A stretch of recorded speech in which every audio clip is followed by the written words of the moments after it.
Allah sangat benci 3 hal. Yang pertama adalah berkata ya, sesuatu yang tidak punya sumber atau tidak ada manfaatnya. Kata orang itu, saya dengar seperti ini dan itu, tapi tidak ada manfaatnya. Gak ada manfaat ilmunya, bukan zikrullah, bukan syukur, gak ada. Ada orang begitu. Bahkan ada orang bersahabat, bertahun-tahun itu aja ceritanya. Diulang-ulangi. Dulu waktu kita masih SD, dulu waktu kita masih SMA, dulu waktu kita tinggal di kompleks sana, terus manfaatnya apa? Kalau antum mau sebutkan sekali cukup. Kalau begitu mubah, kenapa diulang-ulangi? Kenapa enggak diganti dengan hal yang bermanfaat? Supaya buku amal kita terisi. Maka Allah benci yang pertama, qil wa qal.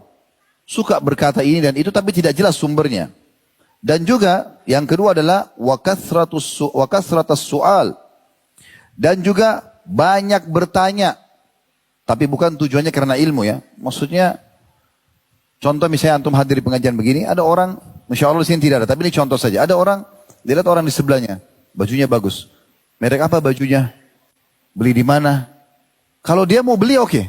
Tapi kalau tidak mau beli, semua apa yang orang pakai, semua orang apa, gerak-gerik orang semua ditanggapi. Pernah lihat orang seperti ini? Ada ya? Saya pernah lihat orang begitu tuh. Hampir semua ditanggapin sama dia. Apa saja yang dilihat ditanggapin. Dan tidak ada gunanya, nggak ada manfaatnya. Membuang waktu. Daripada itu berzikir. Bersyukur, beristighfar gitu kan.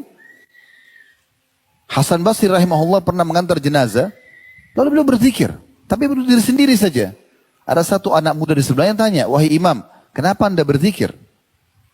Beliau mengatakan, wahai anak muda, berzikirlah. Karena yang sedang kita antar sekarang sudah tidak bisa berzikir. Beliau tersentuh itu, lalu beliau berzikir. Bukan karena zikir ngantar jenazahnya, tapi beliau tiba-tiba ingat, ini kalau saya meninggal seperti orangnya, saya tidak bisa lagi berzikir nih.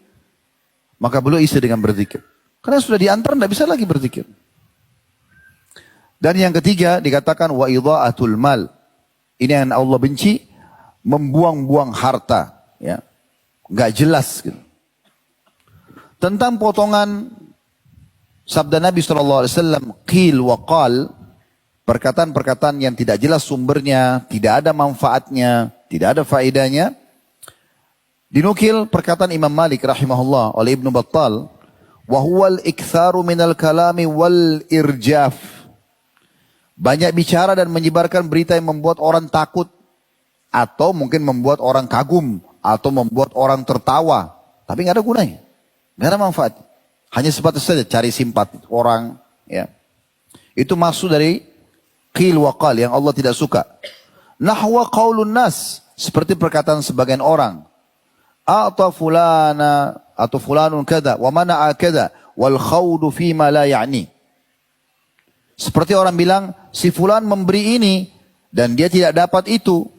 Begitu pula maksudnya adalah menceburkan diri dalam sesuatu yang tidak bermanfaat. Jadi kalau misalnya, ada orang nih, dibicarakan di satu majelis, si fulan itu kemarin tidak diterima kerja. Baik, terus antum ikut tanggapin. Oh iya, ada juga teman saya tidak diterima kerja. Terus pertanyaan sederhana, manfaatnya apa? Apa manfaatnya? Di buku amal dicatat gak ini? Bermanfaat gak? Itu masalahnya. Daripada antum tanggapin sesuatu yang kosong begitu. Oh si fulan tidak diterima kerjanya. Ya sudah. Tidak ada manfaatnya. Antum diam saja. Tidak usah ikut-ikutan. Kalau memang harus ada di majelis itu. Daripada kita ikut timpali itu. Sama. Dia juga kosong. Kita juga kosong. Tidak ada gunanya. Tanggapin rumah orang. Tanggapin helm orang. Tanggapin mobil orang. Di lampu merah. Kalau lagi lampu merah. Daripada lihat mobil orang mereknya apa. Ya, dia pakai helm apa. Zikrullah. Gitu kan. Banyak bisa kita lakukan. Dengarkan ceramah, ya.